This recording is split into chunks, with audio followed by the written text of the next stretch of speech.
মাতৃত্বকালীন ছুটি কাটাচ্ছেন দীপিকা পাড়ুকোন। গত সেপ্টেম্বরে মা হয়েছেন দীপিকা। মেয়ে দোয়াকে নিয়েই এখনও তার সময় কাটছে। শোনা যাচ্ছে পাঠান 2 ছবিতে আবারও শাহরুখ খানের সঙ্গে জুটি বেঁধে ফিরছেন এই তারকা। স্পাই এজেন্ট রুবিনার চরিত্রে আবারও চমকে দেবেন এই দীপিকা। তার চরিত্রটিকে ঘিরে আরও চমক থাকছে বলে ইঙ্গিত দিয়েছেন যশরাজ ফিল্মস। 2023 সালে মুক্তি পেয়েছিল শাহরুখ খান ও দীপিকা পাড়ুকোন অভিনীত ছবি পাঠান।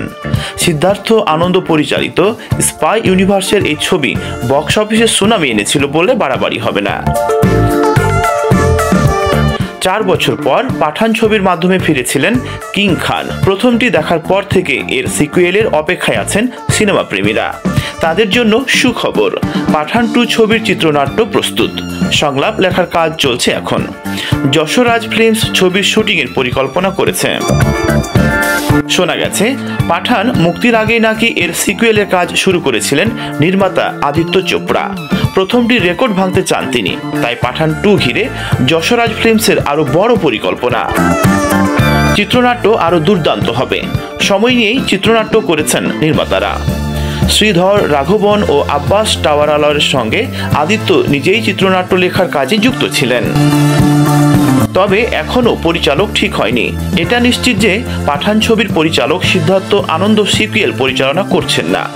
বহু প্রতীক্ষিত ছবিটির পরিচালনার দায়িত্ব নতুন কোনো পরিচালকের কাঁধে তুলে দিতে চান আদিত্য। আবার এমনও শোনা যাচ্ছে যে আদিত্য নিজেই পাঠান 2 ছবির পরিচালনার দায়িত্ব সামলাবেন। আর তা না হলে ব্রহ্মাঙ্ক পরিচালক অয়ন মুখোপাধ্যায়কে পরিচালকের আসরে বসাবেন তিনি। কিং ছবির শুটিং শেষ করার পর পাঠান 2 শুটিং শুরু করবেন শাহরুখ খান।